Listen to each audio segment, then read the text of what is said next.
I am Audrey Mitchell, 32 executive at Mitchell Consulting, the family business I helped build. From a small firm to an industry leader. For 10 years, I worked nights and weekends sacrificing everything for our success. Then at what should have been a normal family dinner, my parents dropped a bomb. "We're giving the company to your sister Haley." My sister, who joined just 2 years ago after her acting career flopped. The sister who barely understood our business model. I sat frozen as my father added, "Haley just has the leadership qualities you lack." In that moment, rage consumed me. Before I dive into this story, where are you watching from today? If you're enjoying content about standing up for yourself, hit that like button and subscribe.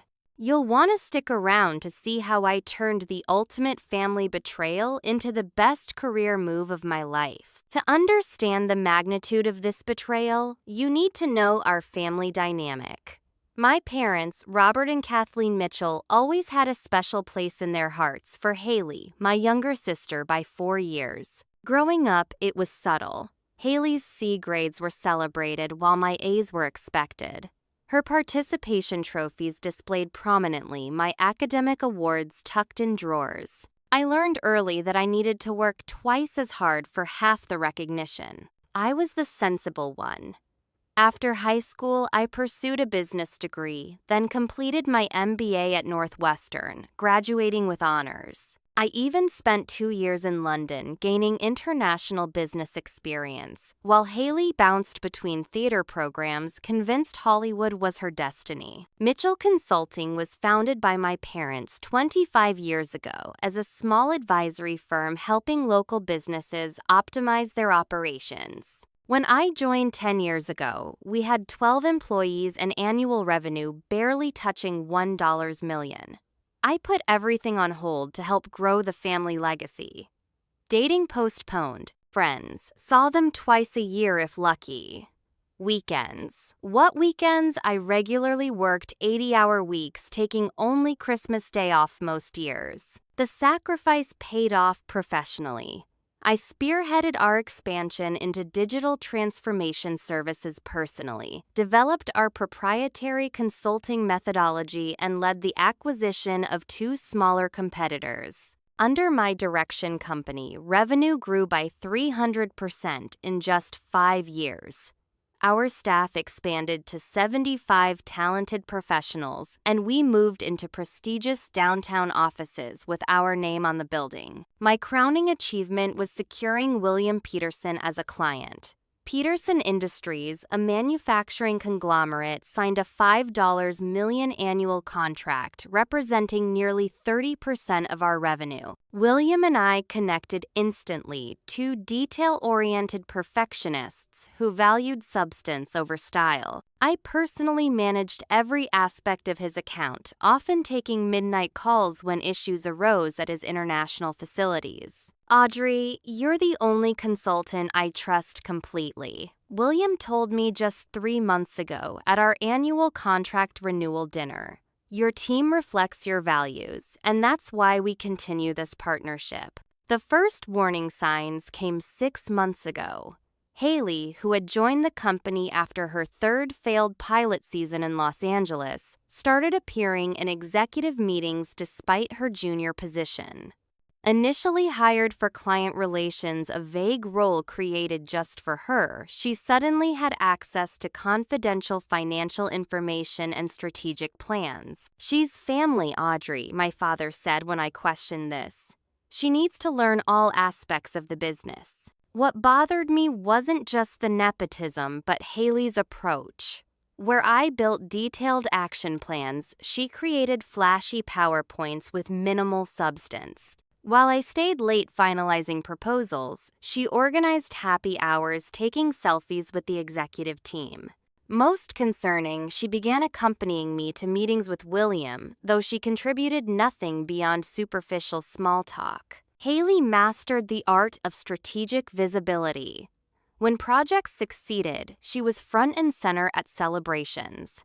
When problems arose, she was mysteriously absent, She took credit for my team's ideas so frequently that my direct reports started coming to me privately with concerns. Your sister just told the board that revamping the client onboarding process was her initiative, my operations director complained.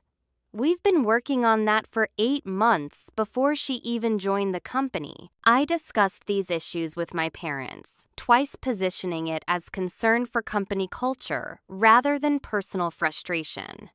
Both times they brushed me off. You've always been jealous of your sister's natural charm, my mother said dismissively. Not everyone needs to work themselves to death to be valuable. Despite these red flags, I never imagined what was coming. I believed that results spoke for themselves. 10 years of demonstrated leadership, client trust, and measurable growth would surely outweigh my sister's 6 months of networking and self-promotion. I was catastrophically wrong. The morning after that devastating dinner announcement, I arrived at the office earlier than usual, desperate to process what had happened. I needed the solitude of my corner office, the one with the view of the river that I'd earned after bringing in our first $1 million client. But when I arrived, the light was already on. Haley sat behind my desk, feet propped up, scrolling through her phone. She wore a designer suit I recognized from the company credit card statement I'd reviewed last week. "Morning, sis." She didn't even look up. I was just getting a feel for my new space. Dad thinks we should redecorate. This whole minimalist vibe is so cold. I stood frozen in the doorway. "This is still my office, Haley." She finally looked up, her expression a practiced mix of surprise and concern. "Oh, didn't they tell you? They're preparing the announcement email today. I'm starting the transition immediately." Her smile didn't reach her eyes. "Don't take it personally, Audrey. I just connect better with clients. They want someone they can relate to, not just spreadsheets and protocols." Before I could respond, my phone buzzed with an email from HR. Subject line: role transition, confidential. The message explained that I would be moving to a newly created senior advisor position effective immediately. My direct reports would now report to Haley. I would retain my salary for now, but would lose my equity options in the upcoming quarter. "This can't be legal," I muttered, already dialing our corporate attorney's number. "It's completely legal," Haley replied, apparently having read the email over my shoulder. "The company bylaws give Mom and Dad full authority to appoint leadership. You can check with Jerome if you want." Jerome, our longtime corporate counsel, was my father's golf buddy. I stormed past her toward our parents' shared office at the end of the hall. Their assistant tried to stop me, saying they were in a meeting, but I pushed through the door anyway. "How could you do this?" I demanded, waving my phone with the HR email. 10 years of my life, and you couldn't even tell me to my face that you're demoting me." My father didn't look up from his computer. "Sit down, Audrey. Your dramatic outbursts are exactly why we made this decision." My mother at least had the decency to appear uncomfortable. "Sweetheart, it's not a demotion. It's a strategic realignment. You'll have more time for the technical aspects you enjoy without the burden of leadership. The burden I've successfully carried for a decade. The burden that tripled our revenue." "Haley has fresh ideas," my father said. "The clients love her approach. Business isn't just about processes and metrics. William Peterson doesn't. He specifically praised my leadership last month." My mother waved dismissively. "William is one client, and honestly, he's as rigid as you are. Business is about relationships, Audrey. You've always been too focused on numbers rather than people. Numbers like profit, margins, revenue growth, client retention, those unimportant numbers." My father finally looked up, his patience visibly thinning. "This decision is final. You can accept your new role gracefully, or you can leave. Your choice." I left their office in a daze, barely noticing colleagues who stepped quickly out of my path. Back at my desk, Haley had mercifully departed. I found a folder that hadn't been there earlier. Inside were performance reports from the last 3 quarters, with figures that didn't match my records. Projects I'd led successfully showed diminished results. Initiatives where Haley had minimal involvement were highlighted as major successes under her collaborative leadership. While sorting through these doctored documents, I overheard a conversation from the adjacent conference room where the door had been left ajar. Haley's voice was unmistakable. Once we finalize the transition next week, we should restructure Audrey's team. Jason and Michelle are too loyal to her. We'll need our own people. My father's voice responded, already working on it. I've identified replacements for both. We'll position it as a reorganization. I had worked with Jason and Michelle for 8 years. They were exceptional professionals who had turned down multiple offers to stay with our company, and my parents were planning to discard them simply for being loyal to me. Later that afternoon, Jason himself confirmed my fears. He found me in the company kitchen, ostensibly making coffee but actually hiding from watchful eyes. "Audrey, we need to talk," he said quietly, checking to ensure we were alone. "They've been planning this for months." I found calendar invites for strategy sessions about the leadership transition dating back to February. They excluded anyone known to be in your corner. "Why didn't you tell me?" I asked, feeling betrayed all over again. "I only discovered it yesterday when IT was migrating our calendar system. I came in early specifically to warn you." He hesitated. "There's more. They've been methodically sidelining your achievements in board reports. The quarterly presentation next week doesn't mention your role in the Atlanta project at all." As the day progressed, more evidence emerged. Projects were being reassigned without my knowledge. Email threads about major client decisions excluded me. Staff, who normally sought my advice, were suddenly scheduling meetings with Haley instead. By evening, I reached my breaking point. I couldn't stay at a company where my contributions were erased, my team threatened, and my own family actively undermined me. I had given this company everything, but clearly that meant nothing. I would not allow them to diminish me day by day. I would not watch Haley dismantle what I had built. I would not give my parents the satisfaction of pushing me into irrelevance. I had a decision to make. That night, I didn't sleep. Instead, I meticulously documented every contribution I'd made to Mitchell Consulting over the past decade. Major client acquisitions, revenue growth figures, strategic initiatives I'd spearheaded, testimonials from satisfied clients, awards the company had won under my leadership. By morning, I had compiled a comprehensive portfolio of my professional accomplishments backed by data and external validation. Not for my parents, they had made their choice, but for myself and my future. First, stop a breakfast meeting with Rachel Winters, an employment attorney I knew through the Women in Business Association.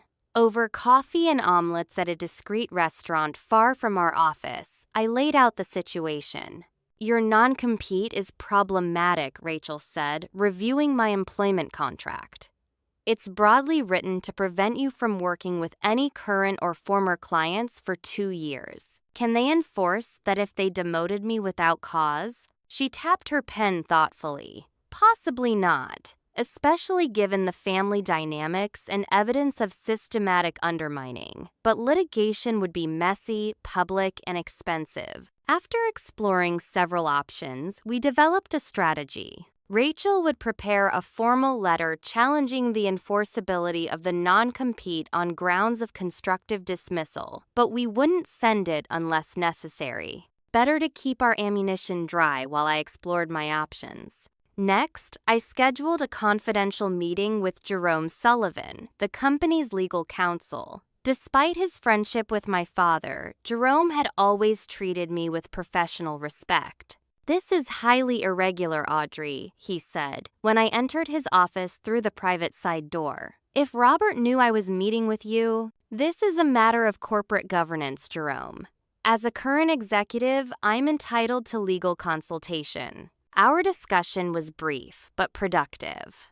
Jerome confirmed that while my parents had the legal right to reassign leadership positions, the company bylaws included protections against devaluing the contributions of key executives. The doctored performance reports potentially violated those provisions. Off the record, Jerome said, as I was leaving, I advised against this approach. Your contributions to this company have been substantial, but your father was.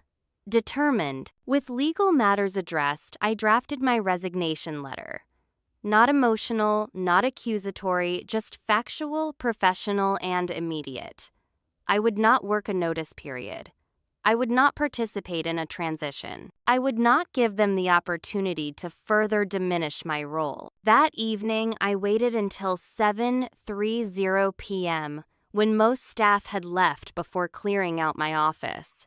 I had brought several empty boxes and a rolling suitcase, expecting to work alone. To my surprise, Thomas Wilson, our night security guard, appeared at my door.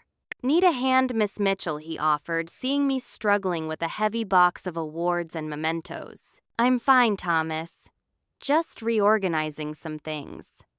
The lie felt hollow even to me. He nodded knowingly. "My father did the same thing to me, you know.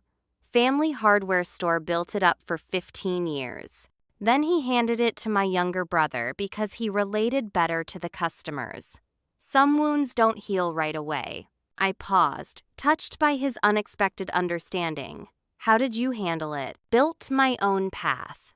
Security work isn't glamorous, but I'm my own man. Sometimes losing your place shows you where you really belong." With Thomas's help loading, my car took half the time. As we carried the last box out, I paused in the doorway, looking back at the space where I'd spent countless hours building someone else's dream. The framed mission statement on the wall, which I had written, the strategic plan pinned to the corkboard, my vision, the team photos from company retreats I had organized. So much of myself invested in this place that would now be claimed by someone else. "Don't look back too long, Miss Mitchell," Thomas said gently. "Forward is where your story goes now." Instead of going home, I drove directly to my parents' house. It was nearly 10 p.m., but lights still glowed from their living room windows. I placed the resignation letter in an envelope with my company keycard, security fob, and parking pass. My mother answered the door, surprise evident on her face. "Audrey, is everything all right?" "No, it's not." I handed her the envelope. My resignation effective immediately. My father appeared behind her. "What is this melodrama about? If you're upset about the transition, this isn't a negotiation. I'm informing you of my decision." "You're overreacting as usual," he scoffed, taking everything personally instead of seeing the bigger picture. My mother's approach was different, but equally manipulative. "After all we've done for you, this is how you repay us." By abandoning the family business at the first sign of change, I had expected these reactions had prepared for them, but they still stung. The family business abandoned me first. I just have the self-respect to acknowledge it. As if on cue, Haley appeared, still dressed for the office in an expensive suit I recognized from the company expense account. Her expression of concern was perfectly calibrated, but her eyes gleamed with triumph. "Audrey, don't do anything rash," she said. "I'm sure we can work something out. I was even thinking you could lead the international division we've been discussing." A division that had never been mentioned before this moment. A transparent attempt to placate me with empty promises. "My decision is made. I've already cleared out my office." "You'll regret this," my father warned. "You're throwing away your inheritance, your security." "No," I replied, feeling strangely calm now that the decision was made. "I'm reclaiming my dignity. Something I should have done long ago." I turned and walked back to my car without another word, ignoring their calls behind me. As I drove away from the house where I grew up, from the family that had betrayed me, I felt something unexpected amidst the pain and anger. Relief. The week after my resignation unfolded like a surreal dream. My phone became a constant buzz of notifications, calls, texts, emails, LinkedIn messages, all from shocked colleagues and industry contacts. Is it true you've left Mitchell Consulting? What happened? The official announcement was vague. Are you okay? This seems so sudden.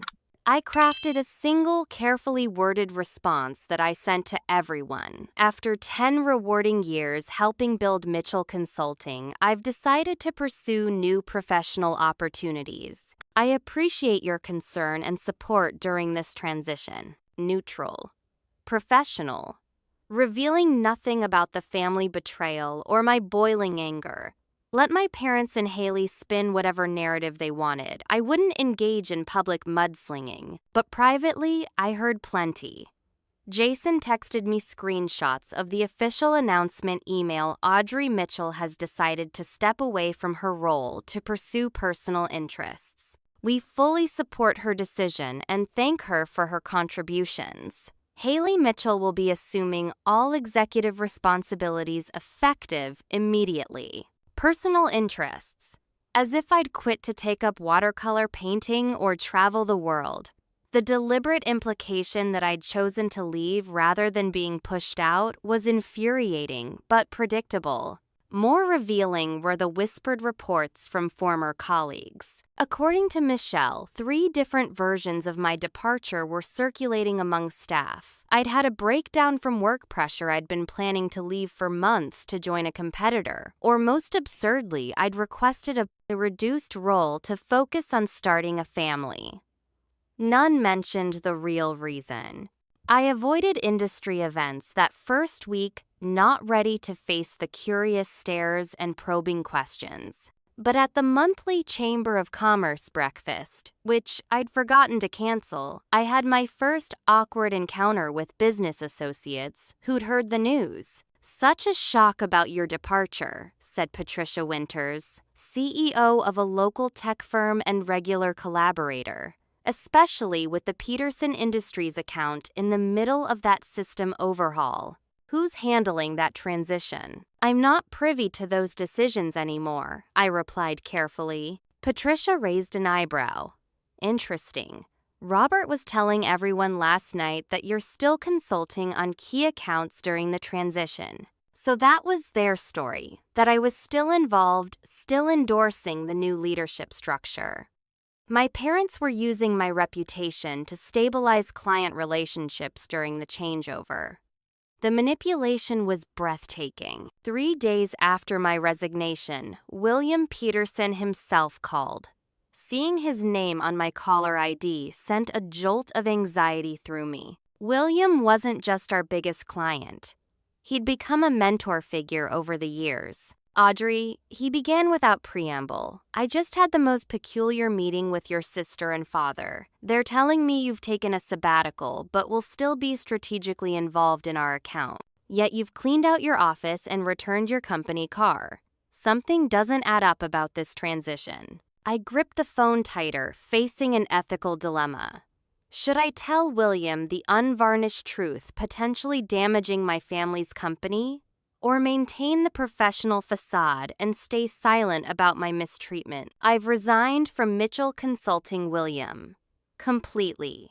Any suggestion that I'm still involved in any capacity is incorrect. A long pause followed. I suspected as much. Your father seemed unusually evasive when I asked direct questions. Another pause. Would it be inappropriate to ask why? We've worked together for 5 years. This seems uncharacteristically abrupt. It was a leadership disagreement about the company's future direction, I said carefully, threading the needle between honesty and professionalism. My parents made their choice, and I made mine. William had always been perceptive. And this decision to promote your sister, who I've met exactly twice, and who seemed remarkably uninformed about our implementation timeline, this was part of this future direction. I'm not comfortable discussing internal company matters. Of course. Professional to the end. His tone softened. For what it's worth, Audrey, your work has been exemplary. If your next venture requires references, you have mine unconditionally. The conversation left me conflicted. Part of me wanted to tell William everything, the betrayal, the manipulation, the doctored reports. But professional ethics demanded discretion, even when it protected those who hadn't shown me the same consideration. Meanwhile, troubling signs emerged from my former workplace. Jason still, my eyes and ears inside, reported growing confusion among staff. Project deadlines were being missed. Client calls went unreturned. The carefully constructed systems I'd built were falling apart without proper oversight. Haley spent 3 hours yesterday redecorating your office, Jason texted. Meanwhile, the Denver proposal is 3 days late and no one's authorized to approve the final numbers. Haley's leadership style was exactly what I'd feared, all style, no substance. She took credit for successful initiatives while blaming others for failures. She prioritized visibility over results, scheduling client lunches, but missing internal review meetings. She changed processes without understanding their purpose, creating downstream chaos. Even my father was showing signs of stress. According to Jason, he'd started attending meetings he would normally have delegated, micromanaging decisions that should have been routine. My mother had taken over some client communications, causing confusion about reporting lines. Then came the anonymous email from a company address I didn't recognize. Everything's falling apart without you. H doesn't understand the operations manual you created, and no one can find the client escalation protocols. 3 people quit yesterday. Help. I didn't respond. Couldn't respond. This was no longer my problem to solve, but when William Peterson called a second time that week, I knew the situation was deteriorating faster than I'd anticipated. The company I'd helped build for a decade was beginning to crumble, and the first major crack was appearing in its foundation. 2 weeks after my resignation, I received an unexpected LinkedIn message from Lawrence Barnes, founder and CEO of Barnes Consulting, our biggest competitor in the regional market. Heard about your departure from the family business. Surprising development? Coffee next week, purely social, of course. Nothing in business is purely social.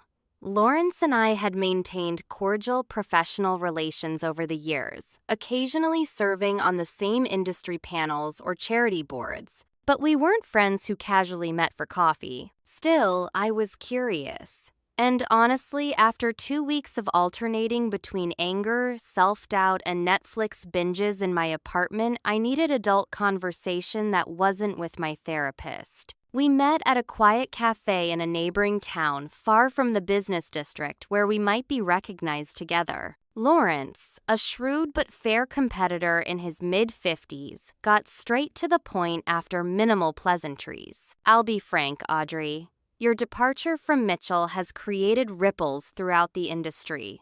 When someone of your caliber suddenly exits a successful company, they helped build, people notice. People speculate. And what's the speculation, I asked, stirring my latte? That there's trouble at Mitchell. That the leadership change was not as amicable as the press release suggested. He studied me carefully. But I'm less interested in gossip and more interested in opportunity. What kind of opportunity? Lawrence placed a folder on the table. I'm expanding Barnes Consulting's digital transformation services. We need someone with vision and proven experience to lead that division. I'm offering you the position of Chief Operations Officer with equity stake and full leadership autonomy. I stared at him, momentarily speechless. The role was essentially identical to what I'd been doing at Mitchell, but with the added benefit of equity, something my parents had repeatedly delayed offering me despite years of promising when the time is right. Why me, I asked, though I knew the answer. You could promote from within. Because you built something remarkable at Mitchell. Because your client retention rates are the best in the industry. Because everyone who's worked with you says the same thing Audrey Mitchell delivers. He pushed the folder toward me. And frankly, because you're joining us would be a significant market signal about which firm has the stronger leadership. The offer was tempting, extremely tempting. The compensation package exceeded what I'd been making. The equity stake represented real ownership, not just promises. The role would allow me to continue the work I loved without family complications. But accepting felt dangerously like an act of revenge rather than a career move. Would I be joining Barnes to advance my professional goals or to hurt my family's business? I need time to consider this, I said finally. Of course, but not too much time. In this industry, momentum matters. I left our meeting with the offer folder tucked in my bag, my mind racing with possibilities and concerns. Before I could fully process Lawrence's proposal, my phone rang. William Peterson again. Audrey, we need to meet. Today, if possible. 2 hours later, we sat in a corner booth at his favorite steakhouse, a venue he reserved for serious business conversations. William looked uncharacteristically agitated, his normally impeccable suit slightly rumpled, his forehead creased with stress lines. I've been patient, he began, skipping the usual small talk. I understood that transitions take time.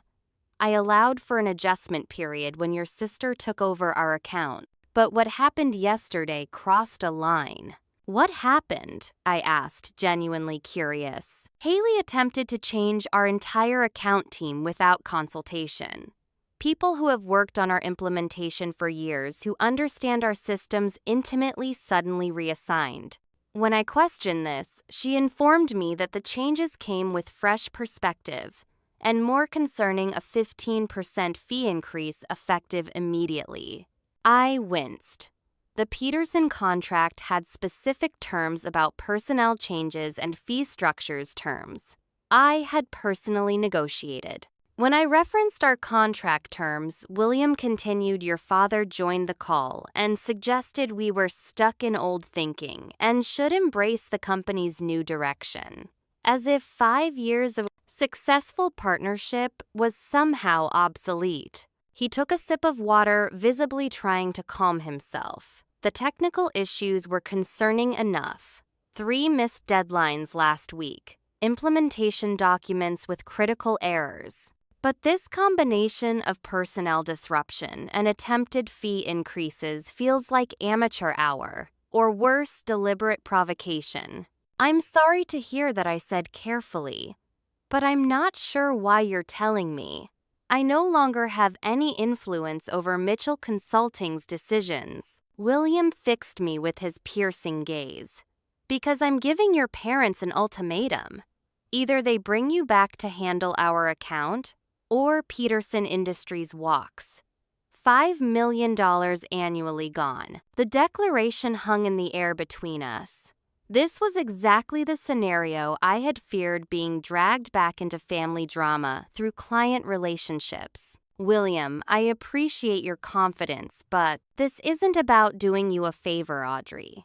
It's about my company's operations.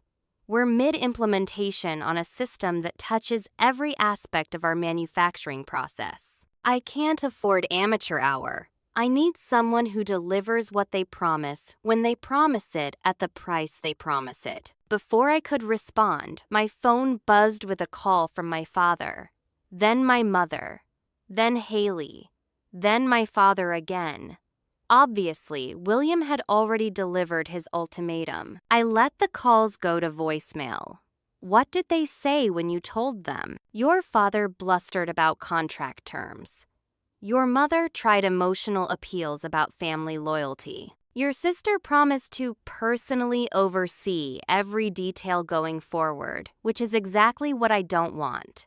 William shrugged. I gave them 48 hours to respond. True to William's report, my parents' messages escalated from concerned to panic to demanding. The final voicemail from my father was particularly revealing. Audrey, this childish sulking has gone far enough. William Peterson is being completely unreasonable. You need to call him immediately and explain that Haley is perfectly capable of managing his account. This is about family loyalty. You're burning bridges that can never be rebuilt. Call me back immediately. Not one word about the legitimate concerns William had raised. Not one acknowledgement of the expertise I'd developed with Peterson Industries over 5 years. Just demands for loyalty to a family that had shown me none. My mother's approach was more subtle, but equally manipulative. Darling, I know you're hurt, but family has to come first. Your father is under terrible stress with all this. He's not sleeping. Can't you just handle the Peterson account temporarily, just until things stabilize? For the family, even Haley tried. Hey sis, this Peterson guy is being a total diva. Can you please just tell him to chill? Dad's freaking out and it's making everything super tense around here. Just do this one thing and I promise we can discuss revising your role. I deleted all the messages without responding. Then I called William back. I won't be returning to Mitchell Consulting in any capacity, I told him firmly. I understand your concerns, but I can't be the solution to them. You'll need to make business decisions based on your company's best interests, just as I've made mine. I expected you'd say that, William replied. And I respect your decision. Just as I hope you'll respect mine when I terminate our contract with Mitchell tomorrow. After ending the call, I sat quietly in my apartment looking at the Barnes Consulting offer folder on my coffee table. The decision that had seemed complicated hours earlier suddenly felt much clearer. My family had made their choice. I was making mine. The news spread through the industry like wildfire. Peterson Industries, a cornerstone client worth $5 million annually, had terminated their contract with Mitchell Consulting effective immediately. The official reason cited was strategic realignment of vendor relationships, but the timing just 3 weeks after my departure made the connection obvious to anyone paying attention. I didn't need inside information to track what happened next. LinkedIn updates told the story. Jason Anderson, my former operations director, changed his employment status first. Then Michelle Delgado from client services. Then Ryan Patel from the technical team. All 3 updated their profiles to show new positions at Barnes Consulting within days of each other. The exodus had begun, and not just of personnel. Industry publications that normally focused on broader trends ran stories with thinly veiled references to leadership crisis at a prominent regional consulting firm. The Business Journal published a piece titled "Family Business Succession When Legacy Planning Goes Wrong," that while never naming Mitchell Consulting directly included enough specific details to make the connection unmistakable. Through it all, I maintained public silence, declining all interview requests and refusing to comment on industry forum discussions. Let the results speak for themselves. Meanwhile, I observed from social media as Haley's attempts to manage the growing chaos became increasingly desperate. Instagram posts showing her working late with captions about stepping up to challenges. LinkedIn articles she clearly hadn't written about navigating organizational transformation. An awkwardly staged photo of her shaking hands with the CEO of a minor client captioned, "Securing relationships with our valued partners." The carefully curated image of confidence was belied by what I heard through my remaining connections. Haley was struggling with even basic operational decisions. She'd implemented a new project management system without proper training, causing widespread confusion. She'd changed reporting structures 3 times in 2 weeks. She'd promised deliverables to clients that the technical teams couldn't possibly produce on the given timelines. She hosted a client appreciation event yesterday. Jason texted me after his official departure. Spent $30,000 on a cocktail reception. Meanwhile, the quarterly financial review is overdue and no one can find the updated forecast models. I maintained professional distance, never asking for confidential information, never encouraging negative reports. But I couldn't help feeling a mixture of vindication and genuine concern as more details emerged about the company's deteriorating situation. 4 weeks after my resignation, Jonathan Reeves, a longtime business associate of my parents, called me. Jonathan had been a mentor to my father in the early days of Mitchell Consulting and remained a trusted advisor, though he'd retired from active business years ago. "Audrey, I hope I'm not overstepping," he began hesitantly. "I've just had lunch with your father and I'm concerned about what I'm seeing." "I appreciate your concern, Jonathan, but I'm no longer involved with the company." "I understand. And to be clear, I'm not calling as Robert's messenger." He paused. "Your father is not himself." He spent most of lunch ranting about client ingratitude and staff disloyalty. "He looks exhausted." When I gently suggested that perhaps bringing you back in some capacity might stabilize things, he nearly overturned the table. The description was so at odds with my father's normally controlled demeanor that I felt a momentary pang of worry despite everything. "That sounds concerning, but it's not my responsibility anymore." "Of course not," Jonathan agreed. "I just thought you should know. Your parents are panicking. The Peterson loss hit them hard financially, but the market perception is damaging them even more. Your sister seems completely overwhelmed. The situation is spiraling." Later that week, Industry Insight, a respected business publication, published an article titled "Mitchell Consulting Faces Leadership Crisis After Key Departures." The article noted that the company's stock had dropped 25% in the past month following the loss of their largest client and the departure of several senior executives. The reporter had even obtained a quote from a current employee speaking on condition of anonymity, who said, "The current leadership lacks the operational experience to manage client expectations. We're seeing decisions made for appearance rather than substance." I hadn't planted the story or spoken to any reporters, but seeing the public confirmation of what I'd been hearing privately sent a strange mix of emotions through me. Part vindication, yes, but also sadness. Mitchell Consulting still employed dozens of people I'd hired, trained, and mentored. Their livelihoods were now at risk because of my parents' poor decisions. That evening, I received the most direct attack yet. A scathing email from my father. "Are you satisfied now? The company we built from nothing that paid for your education and comfortable lifestyle is suffering because of your selfish actions. The clients leaving the staff, departing their loyalty, was clearly to you, not to the company that actually signed their paychecks. You're destroying what we built. I never thought my own daughter would betray family this way." The message hit harder than I expected. Was I taking revenge too far? Was I secretly enjoying watching the company struggle without me? Was I responsible for the potential job losses of people who had nothing to do with my parents' decisions? I closed my laptop without responding and went for a long walk to clear my head. The Barnes offer still sat on my coffee table unsigned. I had interviewed with Lawrence's executive team and toured their offices. Everything pointed toward accepting the role. But I needed to be sure I was making this decision for the right reasons, advancing my career, not punishing my family. And I needed to know that whatever I built next would reflect my values, not just my expertise. By the time I returned home, I had reached clarity.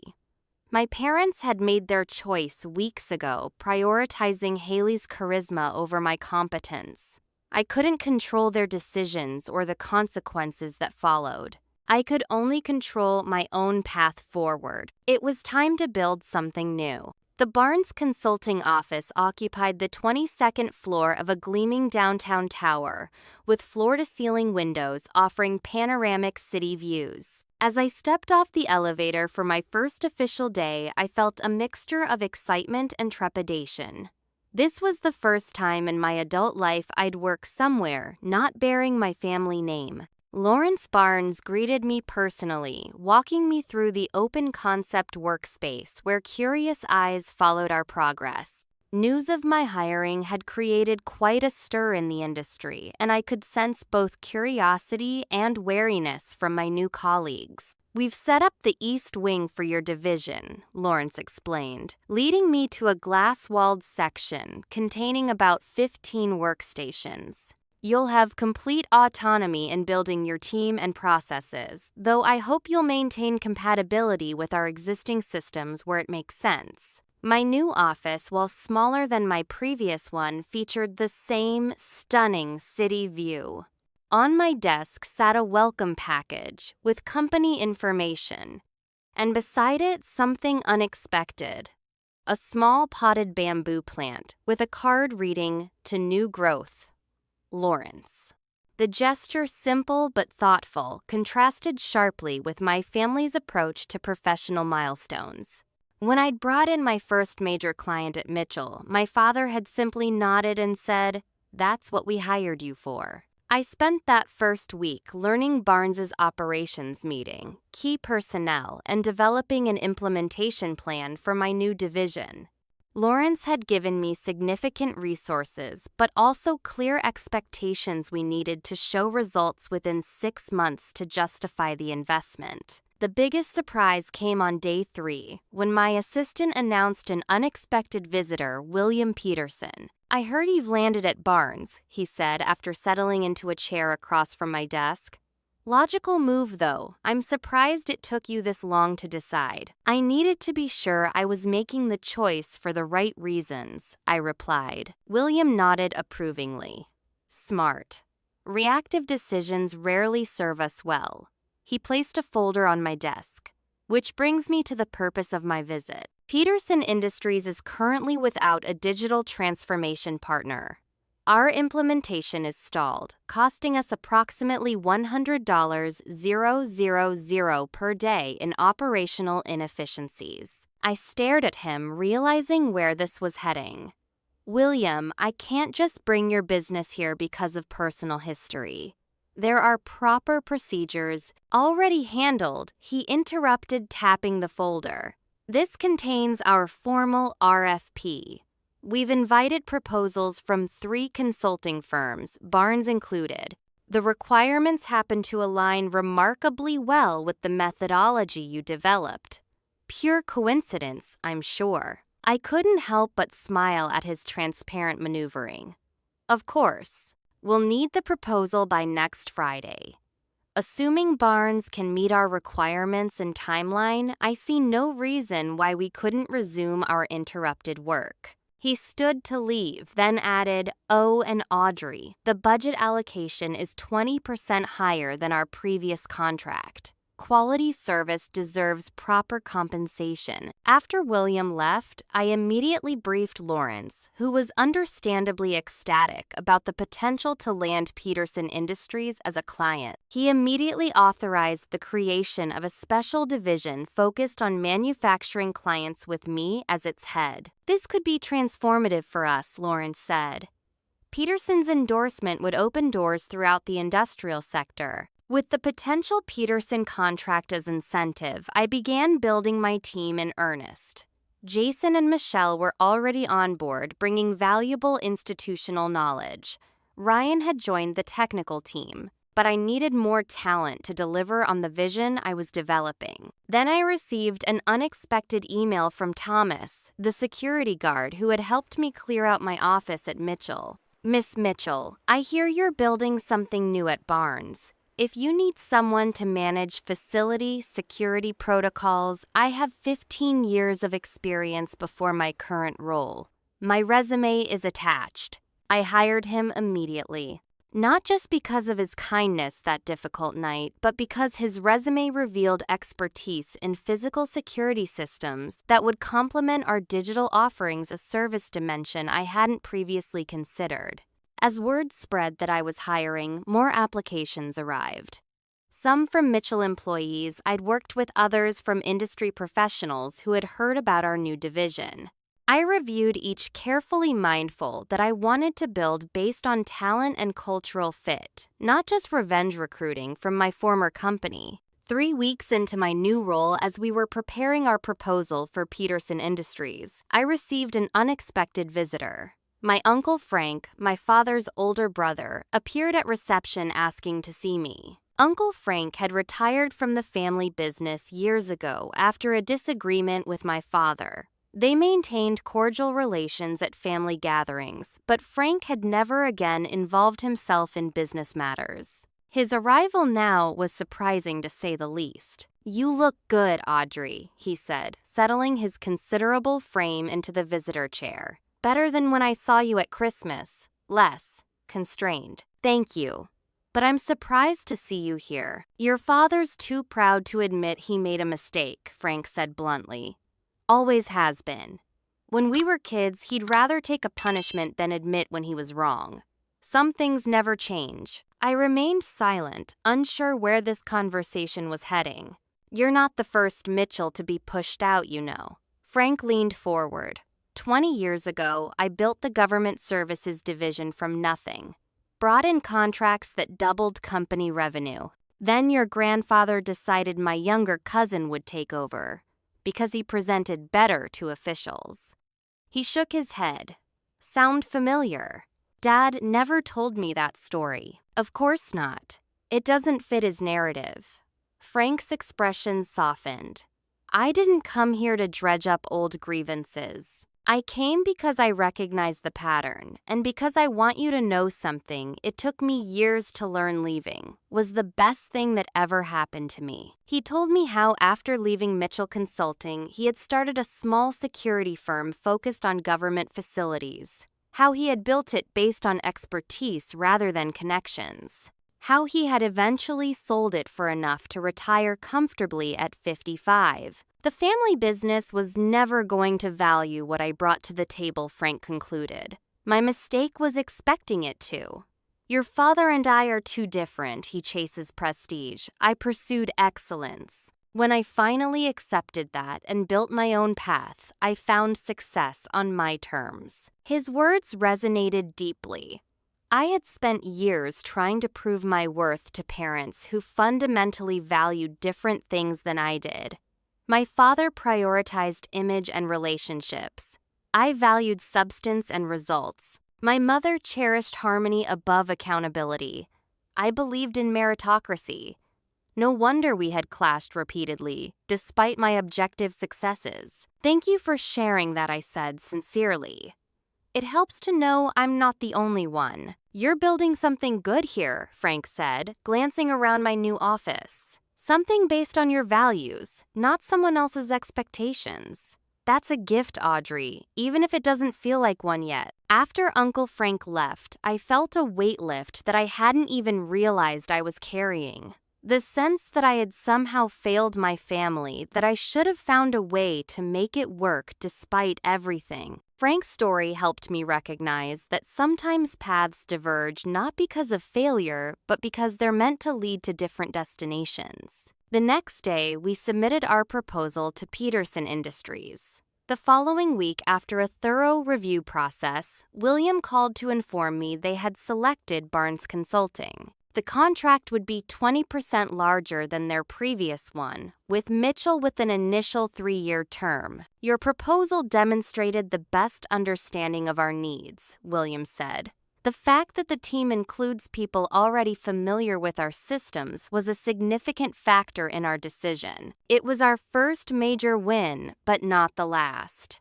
Over the following months, we secured 3 more significant clients, including one that had previously rejected Mitchell Consulting. Our team expanded to 25 professionals housed in a dedicated workspace that Lawrence had renovated to our specifications. I established clear principles for our division that subtly contrasted with Mitchell's approach: transparent communication recognition, tied to measurable contributions and work-life balance, that acknowledged excellence didn't requiert constant sacrifice. 6 months after joining Barnes, I received a performance review that exceeded even Lawrence's ambitious targets. Our division had generated $7.2 million in new business with project completion rates and client satisfaction scores that led the company. "I took a chance on you," Lawrence told me as he shared the quarterly results, "but I never expected this level of success this quickly." Whatever happened at Mitchell was clearly their loss. As I looked around at the team we'd built, talented professionals who shared my values and vision, I realized that Uncle Frank had been right. Leaving had indeed been the best thing that could have happened, not just for my career, but for my sense of self-worth. I had needed to break free to discover my own strength. 8 months after my departure from Mitchell Consulting, the business news that had been circulating in industry whispers finally made headlines in the mainstream financial press. Family-owned Mitchell Consulting facing potential bankruptcy after major client losses and leadership turmoil. The article detailed how the company had lost 40% of its client base following my departure and the subsequent exodus of key personnel. Stock value had plummeted by over 60%, triggering loan covenant violations with their primary lenders. Unnamed sources suggested bankruptcy protection filing was imminent unless a white knight investor emerged. I read the news with complicated emotions. I had built a successful new career at Barnes, but I took no pleasure in seeing the livelihoods of former colleagues threatened. Many good people still worked at Mitchell, people who had nothing to do with my parents' poor decisions. That same week, Haley made headlines of her own for all the wrong reasons. At an industry conference where she was scheduled to speak about innovation in consulting services, she apparently had a public meltdown when questioned about Mitchell's financial stability. According to eyewitness accounts shared widely on social media, she had blamed sabotage by former executives and client disloyalty for the company's struggles before storming off stage, leaving the moderator and audience in stunned silence. The following day, my parents reached out for the first time in months. Not with accusations or demands, but with a simple text message from my mother. "We need to talk, please." After consulting with Jason, who still maintained connections with former colleagues, I learned the situation was indeed dire. Mitchell Consulting had laid off 30% of staff the previous week. They had vacated the prestigious downtown office for smaller, less expensive quarters. Rumors of bankruptcy weren't exaggerated. After much deliberation, I agreed to meet my parents. Not out of obligation, but because closure, real closure, might help me fully move forward. We met at a quiet restaurant in a neighboring town away from industry eyes. My parents arrived first, and I was shocked by their appearance when I joined them. My father, always impeccably groomed with not a hair out of place, looked disheveled and aged. My mother, who prided herself on presenting perfect composure in public, seemed anxious and withdrawn. "Thank you for coming," my father said stiffly as I sat down. An uncomfortable silence followed as we ordered drinks. None of us seemed to know how to begin this conversation. Finally, my mother spoke. "The company is failing, Audrey. We may not survive the quarter." There was no triumph in hearing this confirmation, only sadness for the legacy that was crumbling. "I'm sorry to hear that. Are you—" My father couldn't keep the edge from his voice. "You've done very well at Barnes while we've floundered," Robert, my mother, cautioned. We agreed. He took a deep breath, visibly trying to control his temper. "You're right. I apologize." The words sounded foreign coming from him. In my entire life, I'd never heard my father apologize to anyone. "We may have misjudged some things." From my father, this qualified admission was equivalent to falling prostrate in remorse. I waited, saying nothing. Haley wasn't prepared for the role, my mother continued. She had the relationships, but not the operational knowledge. We should have created a transition plan instead of making such an abrupt change. "Why did you do it?" I asked the question that had haunted me for months. After everything I contributed, everything I achieved, why wasn't it enough? My parents exchanged glances, some unspoken communication passing between them. "Your sister has always been able to charm your father," my mother said, finally. She convinced us that clients were demanding a more personable approach, that your management style was too rigid for changing market conditions. And you believed that without verifying, without discussing it with me or the clients themselves? We wanted to believe it, my father admitted. Haley has always been the daughter we understood. You were always so serious, so focused on metrics and processes. Haley speaks our language, relationships, impressions, the human element. The human element doesn't generate revenue without the operational excellence behind it, I pointed out. We know that now, my mother said softly. The conversation paused as our food arrived. We ate in silence for a few minutes before my father spoke again. We need your help, Audrey. We need you to come back as CEO. We'll step aside completely. Haley has already agreed to resign her position. I nearly choked on my water. You can't be serious. We've lost Peterson Industries, Westland Manufacturing, and 3 other major accounts, my father continued. The banks are threatening to call our loans. Bankruptcy is weeks away unless we can show a credible turnaround plan. And that plan is me. You built this company as much as we did, my mother said. More in recent years. The clients trust you. The staff respects you. With you at the helm, we might convince the banks to extend our credit line. As they outlined their proposal full control equity stake board seats, I felt a strange detachment. 6 months ago, this offer would have meant everything. Now it felt like an obligation I no longer wanted. Before I could respond, the restaurant door opened and Haley walked in. Her appearance was as shocking as my parents'. Gone was the polished, camera-ready persona she had cultivated. This Haley looked exhausted, humbled, and decidedly unglamorous, in simple jeans and a sweater. I asked her to join us, my mother explained, as Haley slid into the 4th chair. I braced for accusations or passive-aggressive comments, but Haley surprised me. I screwed up, she said bluntly. I thought running a business was about making people like you. Turns out they also expect you to deliver what you promise. She gave a humorless laugh. Who knew? Haley, my mother began. No, Mom, let me finish. Haley turned to me. I was jealous of you, Audrey. Always have been. You make everything look so easy. Schoolwork, earning respect. I wanted to prove I could do what you did, but better, more likably. Instead, I crashed a multi-million-dollar company in less than a year. Her voice broke slightly. I'm sorry. I know that doesn't fix anything, but I am truly sorry. The raw honesty in her apology caught me off guard. This wasn't the calculated Haley who always positioned herself advantageously. This was a sister admitting genuine failure and regret. What happens to you if I come back? I asked. I go back to client relations, focusing on what I'm actually good at, making connections and opening doors. No executive role, no decision-making authority. She shrugged. Or I leave completely. Whatever gives the company the best chance. I considered everything they'd said, weighing it against the life and career I'd built at Barnes. The division I led was thriving.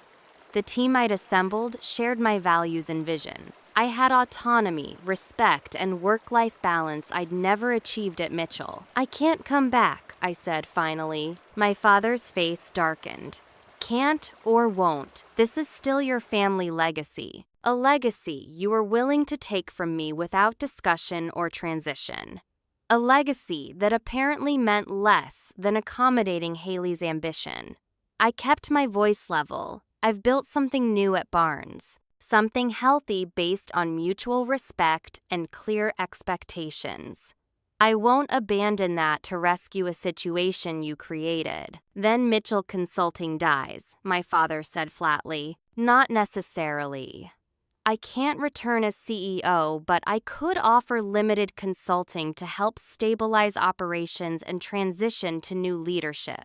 Consulting from our competitor, my father scoffed. Robert, my mother, interjected sharply. Listen to what Audrey is offering. I outlined a proposal. I would provide 10 hours weekly of operational consulting for 3 months, focusing on stabilizing key client relationships and core processes. I would help recruit a new CEO from outside the family. In exchange, my parents would need to step back from daily operations and give the new leadership team autonomy to implement necessary changes. It's not enough, my father argued. It's more than you deserve, I replied evenly. And it's all I can offer while maintaining my commitments to Barnes. We should consider it, my mother said to my father. It's more help than we had yesterday. Haley, who had been quiet during this exchange, finally spoke. I think Audrey's right. The company needs new leadership, not more family drama. She turned to me. For what it's worth, I think you've built something impressive at Barnes. The industry talks about your division's work. You didn't just survive without the Mitchell name, you're thriving. Coming from Haley, this recognition meant something. Perhaps we would never be close, but this moment of honest acknowledgement felt like a step toward a healthier relationship. As the dinner concluded with tentative agreement to my proposal, I realized this confrontation had given me something valuable: the opportunity to set boundaries based on my values rather than family obligations. I was offering help because I chose to, not because guilt or manipulation compelled me. For the first time in our relationship, I was engaging with my family on my terms. And regardless of whether Mitchell Consulting survived, I knew I had found my own path forward. 6 months later, I stood at the podium at the Regional Business Excellence Awards, accepting the Consultant of the Year honor for the digital transformation division I'd built at Barnes Consulting. The ballroom was filled with industry peers, clients, and colleagues, including William Peterson, whose company had been our anchor client throughout this journey. This award recognizes not just individual achievement, but the power of building teams based on mutual respect and shared purpose, I said, looking out at the faces of my team members seated at the Barnes tables. Success isn't just about what we accomplish, but how we accomplish it. As I finished my brief acceptance speech to warm applause, I caught sight of an unexpected figure at a side table, my Uncle Frank raising his glass in a silent toast. Beside him sat my sister Haley, applauding with what appeared to be genuine appreciation. The Mitchell Consulting crisis had ultimately resolved in ways none of us had anticipated. After 3 months of my limited consulting assistance, the company had stabilized enough to attract a qualified CEO, Diane Martinez, a respected industry veteran who saw potential beneath the dysfunction. My parents had indeed stepped back, retaining ownership stakes, but relinquishing operational control entirely. The company had emerged from near bankruptcy through a strategic reorganization that included downsizing to core competencies and merging certain operations with a complementary firm. It would never regain its former market position, but it had survived, preserving dozens of jobs in the family legacy, albeit in modified form. More surprising than the business outcome was the personal evolution that had unfolded. 2 months into my consulting arrangement, my mother had suggested family therapy, something that would have been unthinkable before the crisis.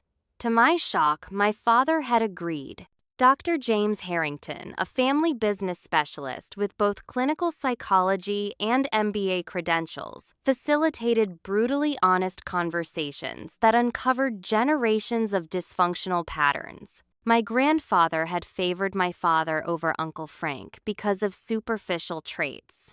My father had repeated the pattern with Haley and me. The cycle of favoritism and unearned advancement had been normalized to the point of invisibility within our family system.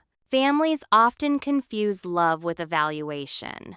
Dr. Harrington had observed in one particularly difficult session, loving someone doesn't mean pretending they're equally skilled at everything. True support means helping each person develop their authentic strengths rather than forcing them into roles that satisfy parental expectations. The therapy wasn't miraculous. My father still struggled with admitting mistakes. My mother still attempted to smooth over conflicts rather than addressing root causes. Haley still occasionally slipped into performance mode instead of authentic communication. And I still maintained protective emotional distance. But we were learning. Slowly, painfully, imperfectly learning to see each other as complex individuals rather than fulfilling assigned family roles. After the awards ceremony, I joined my team for celebratory champagne. As the evening wound down, Uncle Frank approached with Haley. "Congratulations, Audrey," he said warmly. "Your division's results are the talk of the industry." "Thank you for coming," I replied, genuinely touched by his support. "Both of you." Haley looked nervous but determined.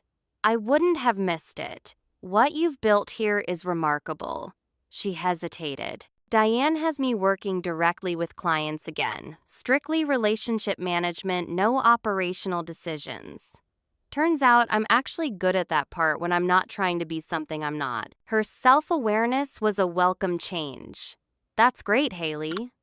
Diane seems to be making smart decisions." She is. Dad struggles with her directness sometimes, but he's learning to trust her judgment. Haley smiled ruefully. "We're all learning, I guess." As they moved on to greet other guests, William Peterson took their place beside me. "Quite a journey from that steakhouse conversation a year ago," he observed. "Indeed. Thank you for believing in me enough to bring your business to Barnes." William shook his head. "I didn't bring my business to Barnes.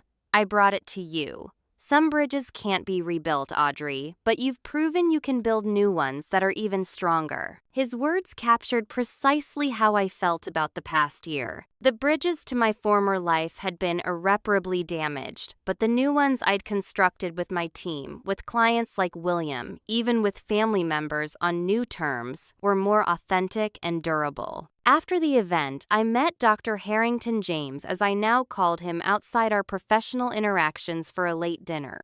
Our therapeutic relationship had evolved into a personal one over the past few months, a development that both surprised and delighted me. "Proud of you," he said simply as we settled into a quiet corner table at our favorite restaurant. "For winning the award, for navigating this entire situation with integrity.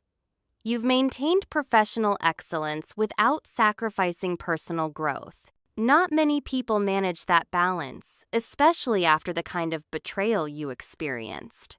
It struck me how different this relationship felt from any I'd had before. James saw me clearly, strengths and vulnerabilities alike, and valued both equally. There was no need to prove my worth through achievement or sacrifice. My company's success mattered to him because it mattered to me, not because it defined my value in his eyes. "I've been thinking about what I've learned through all this," I said. "About self-worth, not being tied to other people's validation. About setting boundaries without burning bridges. About building success that doesn't require sacrificing everything else." "And what's your conclusion?" "That sometimes losing what you thought you wanted leads to finding what you truly deserve." I smiled at him across the table. "A career that reflects my values. Relationships based on mutual respect. Family connections with healthy boundaries. And someone who sees me for who I am, not who they need me to be." James raised his glass. "To building what you deserve. And to recognizing when you found it." As we clinked glasses, I felt profound gratitude for the journey, painful as parts of it had been. The family betrayal that had seemed catastrophic had ultimately freed me to create a life aligned with my authentic self. I had lost a position, but gained perspective. I had left a company but built a better one. I had stepped away from toxic family dynamics and discovered healthier relationships. Sometimes, the greatest gift is being forced to find your own path when the one you thought was yours is suddenly taken away. What about you? Have you ever faced betrayal that ultimately led to something better? I'd love to hear your stories in the comments. If this resonated with you, please like and subscribe for more content about professional resilience and authentic success. And remember, sometimes the bridges we're forced to burn light the way to destinations we never imagined possible. Thank you for watching, and may you always find the courage to stand up for your worth.